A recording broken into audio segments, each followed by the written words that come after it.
Is it the wealthy or the worker who win with this Republican tax reform plan? Let's talk about it from both sides. Jimmy Pethokoukis, CNBC contributor from the American Enterprise Institute, is with us, and Mattie Duppler from the National Tax Union. Now, Jimmy, you're not convinced that this helps the middle class as much as Gary Cohn is saying here. Why? Listen, I think this plan, and I think it's almost charitable to call it a plan. It's not. It's more than talking points. It's more than just some guidelines. It's an advancement. But there's still so much we absolutely don't know. Listen, it would have been very easy to create a plan which sort of unambiguously and clearly helped middle class, particularly lower middle class, working class voters. They could have done a sort of a means-tested payroll tax cut. But right now, it is not clear how much, on a static basis, that this helps. One, we have to know what's going on with what the final parameters of the child tax credit are. They tried pressing Gary Cohn on that. We still don't know what that is.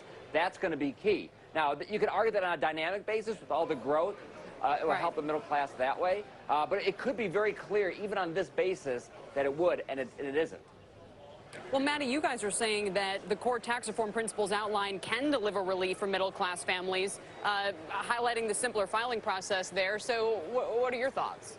Well, I don't share Jimmy P's pessimism. I'm actually heartened by the fact that we saw a framework released yesterday, because now this work goes to the committees. This goes to the experts in Congress who will negotiate these details out. But we do see a framework that I think it's hard to argue it doesn't benefit middle-income earners and earners down the income scale. You're collapsing tax brackets, so much so that you're expanding the people who have a 0% tax liability. That's pretty significant, not to mention the expansion of the standard deduction, expansion of the child tax credit. These are all efforts that are obviously aimed at people who have a tax liability that they can't afford.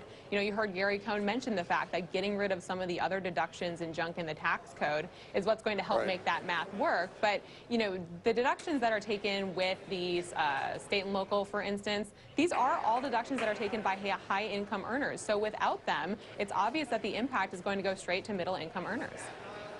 Look, listen, this whole plan is very similar to the House Better Way plan. And if you look at the distributional tables on that plan, this does not look like a windfall on a static basis for middle-class workers. Listen, they better hope that they keep that corporate tax rate at 20%, and they better be able to pay for it, because that will negate some of the growth impact.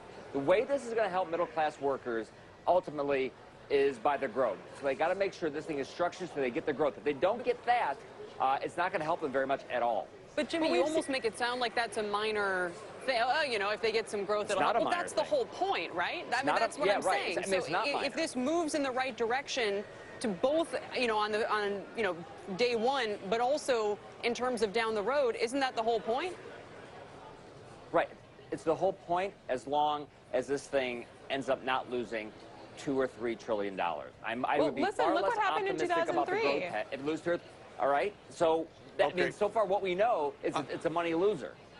I'm getting a wrap here, but Mattie, what's your final word there? What were you going to say? I would say we have an exercise in this before, 2001, 2003. 2003 paid for itself and then some. We'll see explosive growth on the top end of this tax reform plan. And not only are we going to see growth for income earners, we're going to see... Where was the explosive growth in the 2000s? There was no explosive growth in the 2000s. Well, when everything was fully phased in 2003, we saw almost $100 billion more. The economy exploded. The economy exploded. I remember that. Right, and when everything was phased in after 2003. It's hard to talk about the 2000s without the aftertaste that comes with it. There is something in there, yeah. Well, let's hope that our economy recovers that way, too. Thank you both for joining us. It's only beginning. Everybody's got their calculators out trying to work the magic right now. By the way, welcome to Closing Bell. And welcome back, by the way. Thank you. That is Kelly Evans sitting next to me there. Poor eyes. It's nice to, that's pretty cool to see that. Let's